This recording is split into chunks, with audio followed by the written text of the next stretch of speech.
Welcome back student. स्वागत है आपका study with Abhinav Yadav channel पे। और जैसे कि हम पोलोनोमियल चैप्टर क्लास 10 का कंप्लीट करवा चुके हैं, तो आज हम नेक्स्ट चैप्टर की तरफ बढ़ेंगे जिसका नाम है pair of linear equation in two variables. तो आज हम इसका इंट्रोडक्शन ही देंगे और जो एक्सरसाइज होगी वो कल या परसों से, जब इंट्रोडक्शन ख़त्म हो जाएगा तो उसके बाद देंगे। तो हमने लीनियर इक्वेशन के बारे में पढ़ रखा है कि लीनियर इक्वेशन क्या होता है। तो अब यहाँ पर वर्ड आया है linear equation in two variable. हमने linear equation in one variable class 9th 8th में पढ़ चुके हैं, ठीक है। और पेयर का मतलब हो गया जोड़ा। तो लीनियर इक्वेशन जो दो वेरिएबल में है उनका जोड़ा, ठीक है। तो पहले तो ये देख लेते हैं व्हाट इज इक्वेशन। तो इक्वेशन क्या होता है? Equation is a statement that two algebraic expression are equal. मतलब इक्वेशन एक स्टेटमेंट होता है जिसमें लेफ्ट हैंड साइड होती है और राइट हैंड साइड होता है। एक अलजेब्रिक एक्सप्रेशन होता है। अब अलजेब्रिक एक्सप्रेशन क्या होता है? जैसे 2x² प्लस का 4x माइनस का 7। तो ये अलजेब्रिक एक्सप्रेशन है। तो यहाँ पर वेरिएबल है, वेरिएबल के साथ नंबर्स है, ठीक है, और मैथमेटिकल ऑपरेशन भी है, ठीक है। तो इस तरह की जो एक्सप्रेशन होते हैं उन्हें अलजेब्राइक एक्सप्रेशन कहते हैं। जैसे x² के आगे 2 है, x के आगे 4 है और ये 7। यहाँ जो वेरिएबल है वो क्या है? x है, ठीक है। और जो x के आगे जो नंबर है उसे कोफिशिएंट बोला जाता है, ठीक है। तो x² का कोफिशिएंट 2, x का कोफिशिएंट 4, और यहाँ क्या है? ये कांस्टेंट टर्म है 7, ठीक है। अब इनके बीच में ये मैथमेटिकल ऑपरेशन लग रहा है, प्लस लग रहा है और यहाँ माइनस लग रहा है। अभी ध्यान दोगे तो यहाँ पर भी मैथमेटिकल ऑपरेशन लग रहा है, 2 × x² और 4 × x। तो ये मैथमेटिकल ऑपरेशन कहे जाते हैं, जैसे मल्टीप्लिकेशन हो गया, डिवीजन हो गया, सब्ट्रैक्शन हो गया, एडिशन हो गया। तो ये मैथमेटिकल ऑपरेटर बोला जाता है, ठीक है। तो ये इस तरह का अलजेब्रिक एक्सप्रेशन होता है जिसमें कांस्टेंट होता है, वेरिएबल होते हैं और जो कंबाइंड होते हैं मैथमेटिकल ऑपरेटर द्वारा, ठीक है। अब इस पूरे इंडिविजुअल को एक टर्म बोलते हैं, इसको दूसरी टर्म, इसको तीसरी टर्म्स। तो इन्हें जो मतलब वेरिएबल कांस्टेंट जो मैथमेटिकल ऑपरेटर से सेपरेटेड होते हैं उन्हें टर्म्स बोला जाता है। तो यहाँ जो टर्म्स है, तो 2x² एक टर्म्स हो गई, 4x एक टर्म्स हो गई और 7 एक टर्म्स हो गई। तो ये तो हमने अलजेब्राइक एक्सप्रेशन के बारे में जान लिया। अब इक्वेशन, तो इक्वेशन भी वही है। इक्वेशन एक स्टेटमेंट होता है जिसमें अलजेब्रिक एक्सप्रेशन क्या होता है? इक्वल होता है, ठीक है। उसमें कांस्टेंट भी होता है, वेरिएबल्स भी होते हैं और उनके लेफ्ट हैंड साइड और राइट हैंड साइड भी होती है। जैसे 4x-1 इक्वल टू 7, ठीक है। तो लेफ्ट हैंड साइड इसकी ये हो गई, राइट हैंड साइड इसकी ये हो गई। यहाँ पर वेरिएबल हो गया x और ये कोफिशिएंट हो गया 4 और ये 7 हो गया यहाँ पर कांस्टेंट टर्म। ऐसे ही एक एग्जाम्पल हो रहा है 4x इक्वल टू 5। तो ये भी क्या हो गया? एक इक्वेशन हो गई है, ठीक है। यहाँ वेरिएबल हो गया, कोफिशिएंट हो गया, कांस्टेंट टर्म्स भी हो गया, ठीक है। तो ये तो हमने इक्वेशन के बारे में पढ़ लिया है। तो इक्वेशन में क्या क्या क्या फैक्टर्स होते हैं?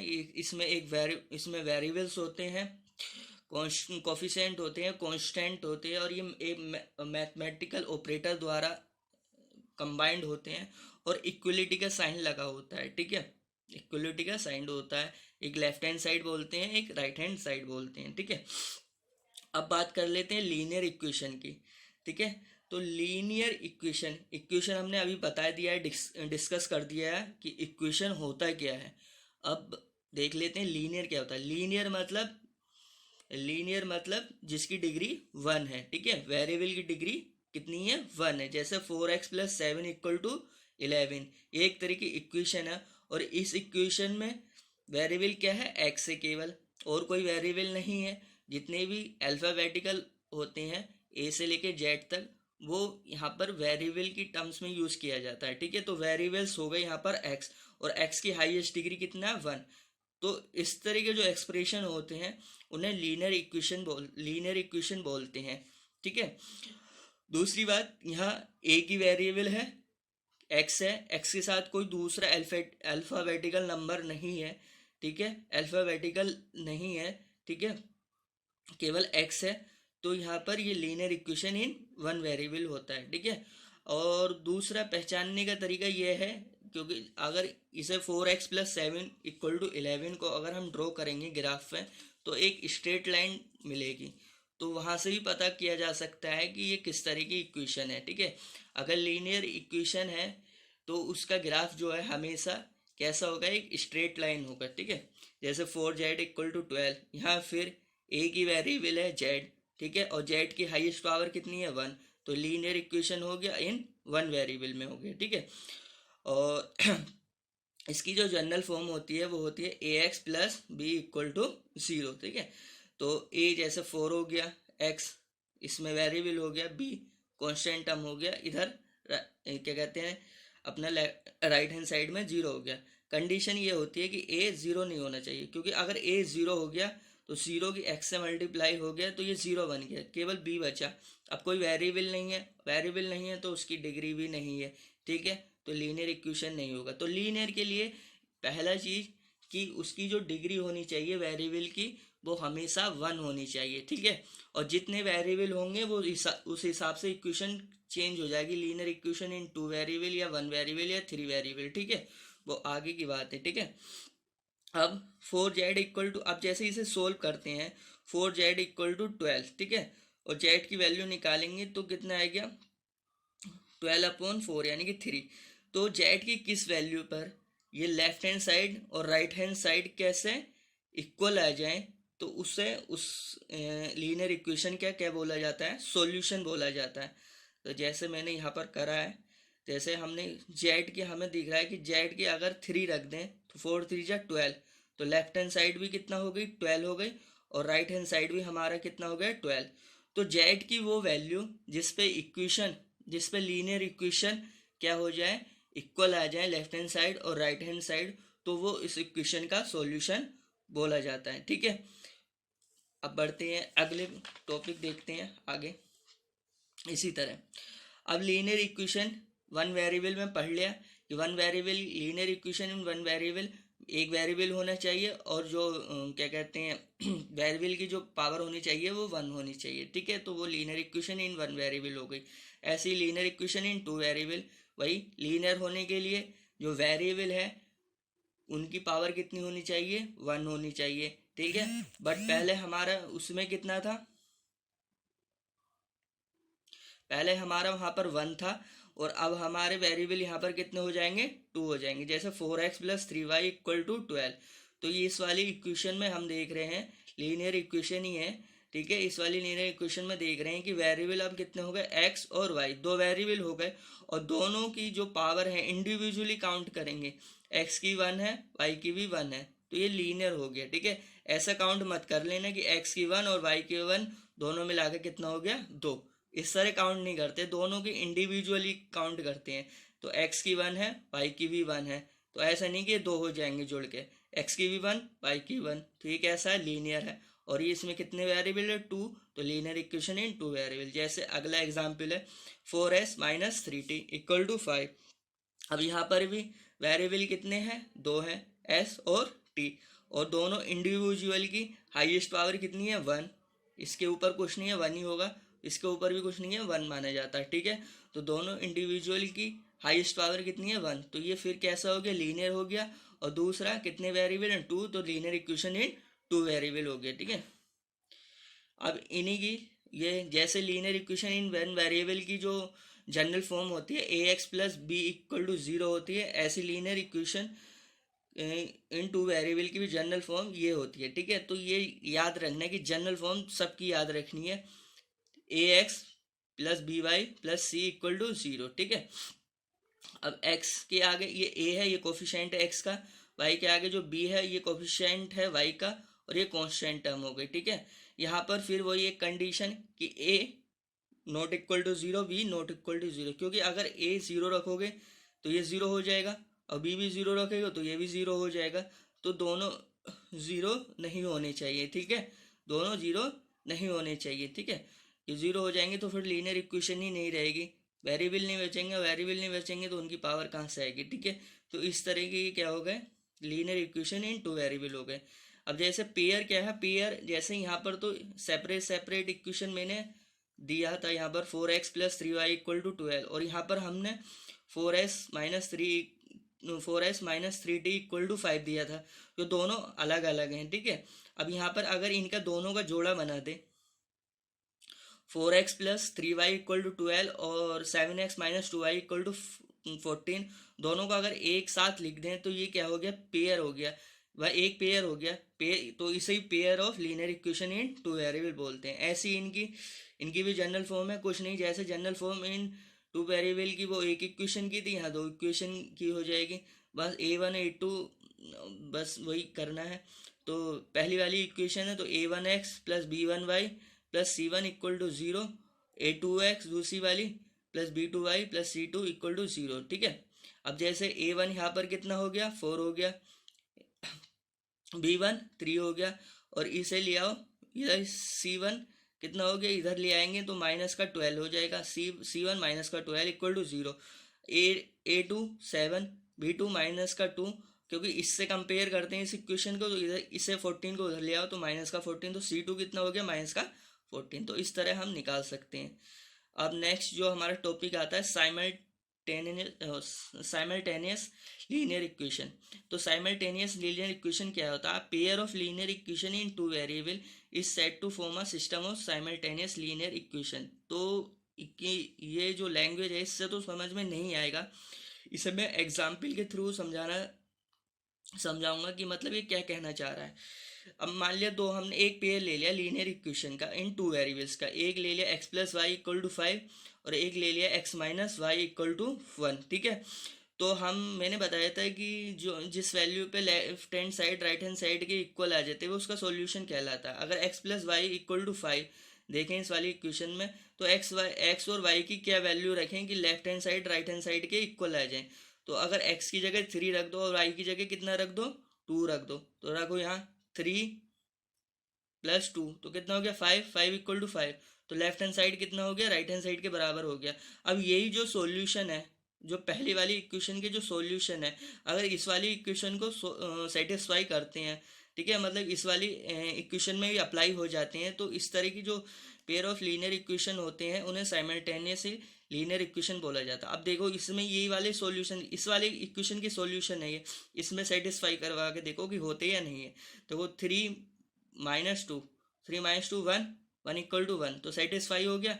हमने इसके सॉल्यूशन, पहली वाली इक्वेशन के सॉल्यूशन थे, और पहली वाली इक्वेशन के सॉल्यूशन से हमने दूसरी वाली इक्वेशंस क्या करवाई, सेटिस्फाई करवाई, LHS और RHS। तो इस तरह के जो मतलब सॉल्यूशन होते हैं वो साइमल्टेनियस लीनियर इक्वेशन कहते हैं, ठीक है। बहुत से एग्जाम्पल है, 3x−2y, अब x इक्वल टू 2 रख लेना, y इक्वल टू 1 रख लेना, तो ये हो गया सॉल्व, ठीक है। फिर एक 6x-, ये दो लीनियर इक्वेशन है, तो यहाँ पर 2 रखो, 3×2 = 6, -2, 6 - 2 कितना हो गया 4। अभी इस सॉल्यूशन से ये वाली एक दूसरी इक्वेशन है, दो पेयर ऑफ लीनियर इक्वेशन, ये sorry 1 pair of linear equation है, ये दूसरी इक्वेशन है, इसी के सॉल्यूशन को इससे सेटिस्फाई करवाओ, तो 6×2 = 12, 4×1 12 - 4 कितना हो गया 8 इक्वल टू 8। तो ये इस तरह की किस तरह का पेयर ऑफ लीनियर इक्वेशन है, साइमल्टेनियस लीनियर इक्वेशन, ठीक है।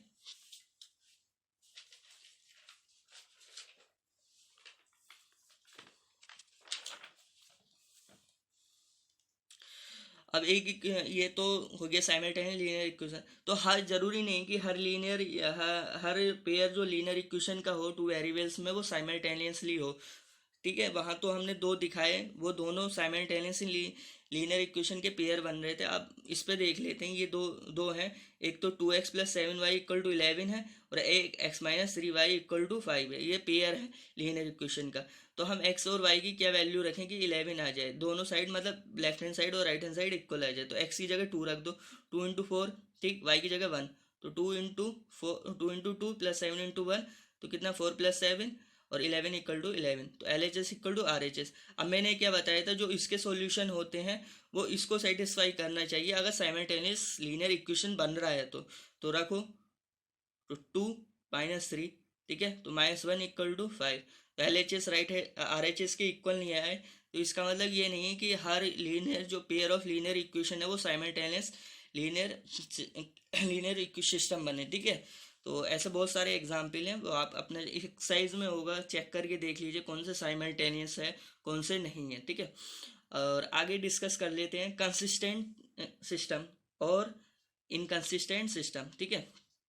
तो कंसिस्टेंट सिस्टम क्या होते हैं? A system of two linear equation in two variables is said to be consistent if it has at least one solution. मतलब कहने का क्या तरीका है, कोई एक pair of linear equation in two variable में दे रखा है, अगर दोनों का कम से कम एक सॉल्यूशन आ जाता है तो उस तरह के जो सिस्टम होते हैं, उस तरह का जो सिस्टम होता है वो कंसिस्टेंट सिस्टम कहलाया जाता है, ठीक है। इनकंसिस्टेंट सिस्टम मतलब दो पेयर ऑफ लीनियर इक्वेशन दे रखे हैं और उनमें कोई सॉल्यूशन नहीं आता है, ठीक है। वहां पर जैसे यहाँ पर तो सॉल्यूशन आ रहा है x equal to 2 y equal to 1, ये पेयर ऑफ लीनियर इक्वेशन में एक सॉल्यूशन ही आएगा। ऐसे कई सारे सॉल्यूशन पीछे जो था अभी पीछे करवाया था, ऐसे इनमें से सॉल्यूशन निकाल सकते हैं, उसमें सॉल्यूशन निकाल सकते हैं, ठीक है। तो ऐसे कई सारे सॉल्यूशन आ जाते हैं। अगर कई सारे सॉल्यूशन आ रहे हैं तो वहाँ कंसिस्टेंट सिस्टम हो गया, सॉल्यूशन नहीं आ रहे हैं तो वहाँ इनकंसिस्टेंट सिस्टम हो गया, ठीक है। अब यहाँ पर जो डिस्कस किया जाता है वो तीन ग्राफिकल रिप्रेजेंटेशन किया जाता है। तीन तरह के सिस्टम तीन तरह के होते हैं।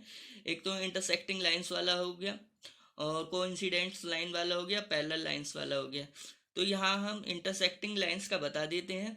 एल्जेब्राइक मतलब मैथमेटिकल उसमें कैसे सोल्व किया जाता है, कैसे पहचानोगे कि इंटरसेक्टिंग लाइंस है, और ग्राफिकल कैसे पहचानोगे कि ये इंटरसेक्टिंग लाइंस है, ठीक है। तो इसका हाँ, इंटरसेक्टिंग लाइंस में हमेशा एक ही सॉल्यूशन आता है, ये बात ध्यान रखना, उसे यूनिक सॉल्यूशन बोलते हैं, ठीक है। मान लिया तो हमने इक्वेशन ले ली x plus Y equal to 10 और x minus Y equal to 4, तो दोनों लीनियर इक्वेशन है और दोनों टू वेरिएबल्स में है, तो ये एक पेयर हो गया, ठीक है। अब इसे सोल्व कैसे किया जाता है? हमने जैसे 9th में किए थे वैसे सोल्व किया जाएगा। x plus Y equal to 10 ले लिया। अब किसी एक भी वेरिएबल की वैल्यू निकाल दो। हमने x की वेरिएबल की वैल्यू निकाली तो y उधर जाके क्या हो गया 10 माइनस वाई।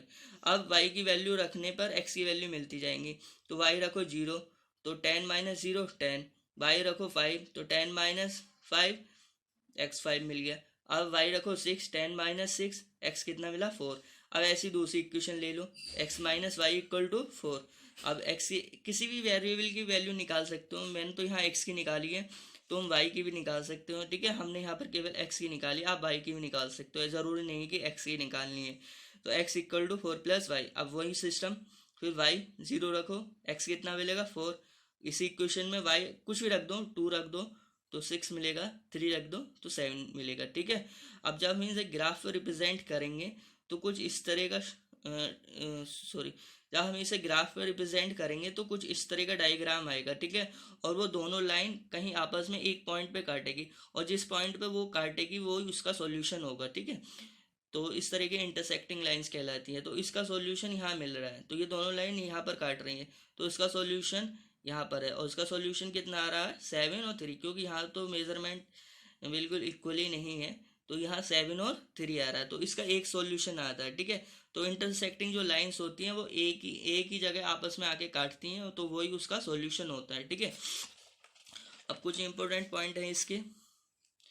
इंटरसेक्टिंग लाइंस ये तो जनरल फॉर्म में रिप्रेजेंट कर दिया। तो इंटरसेक्टिंग लाइंस का केवल एक ही सॉल्यूशन आता है, जिसे हम यूनिक सॉल्यूशन बोलते हैं। और ये कैसे सिस्टम है? कंसिस्टेंट सिस्टम है, क्योंकि इसमें कम से कम एक सॉल्यूशन तो हमें मिल रहा है, ठीक है। अब इसकी कंडीशन क्या होती है? ये तो हमने ग्राफ पे चेक कर लिया, पीछे हमने ग्राफ पे चेक कर लिया कि ग्राफ पे कैसे पता चलेगा कि इंटरसेक्टिंग लाइन से या नहीं है। अब विदाउट ग्राफ के अगर चेक करना है तो उसके लिए हमें कंडीशन यूज़ करनी पड़ेगी, a1/a2 not equal to b1/b2। अगर ये कंडीशन आ जाती है तो वो इंटरसेक्टिंग लाइन्स है, ठीक है। यही पहली वाली इक्वेशन है, x plus Y equal to 10 x minus Y equal to 4, ठीक है। अब a1 कितना हो गया यहाँ पर? x का कोफिशिएंट कितना है 1, ठीक है। ऐसी y का कोफिशिएंट कितना है +1, और इसे इधर को ले आएंगे, c को इधर को ले आएंगे, तो c कितना हो गया c1 कितना हो गया -10 x minus Y equal to 4। इसे सही से रीअरेंज करो इस फॉर्म में। किस फॉर्म में? a1x plus b1y plus c1 equal to 0। तो इसी तरह मैंने अरेंज करा है, c जो कॉन्स्टेंट है वो उधर लिया है, तो x minus Y minus 4 equal to 0। अब x का कोफिशिएंट कितना है यहाँ पर ठीक है, यानी कि A2 कितना है 1, और y का कोफिशिएंट यानी कि B2 कितना माइनस का 1, और C2 कितना माइनस का 4। चेक करके देख लेते हैं अगर ये आ रही है सही नहीं, ठीक है। तो A1/A2 B1/B2, तो हमने वैल्यू निकाल दी A1 B1 और C1 A2 B, सॉरी यहाँ B2 है और C2 निकाल दिया, ठीक है। तो 1/1 इक्वल टू 1/-1, तो 1 नॉट इक्वल होता है -1 के। सो ये किस तरह की लाइन है, इंटरसेक्टिंग लाइन है। तो ये तो मैथमेटिकल तरीका हो गया कि पहचानने का कि इक्वेशन से हम कैसे पता लगाएंगे कि वो इंटरसेक्टिंग लाइन से, ठीक है, या वो पैरेलल लाइन से या कोइंसिडेंट लाइन है। और अब बचा हमारा नेक्स्ट टॉपिक पैरेलल लाइंस का, कोइंसिडेंट्स लाइन का, तो उनका भी हम ग्राफ पे करके दिखाएंगे। और ग्राफ के अलावा मैथमेटिकल कैसे पहचान करेंगे कि वो कोइंसिडेंट लाइन है और पैरेलल लाइंस है। अगर वीडियो पसंद आया तो लाइक एंड शेयर करें, सब्सक्राइब करें, और एनसीईआरटी के जो हम solution time to time daily provide करवाते रहेंगे। Thank you and have a nice day.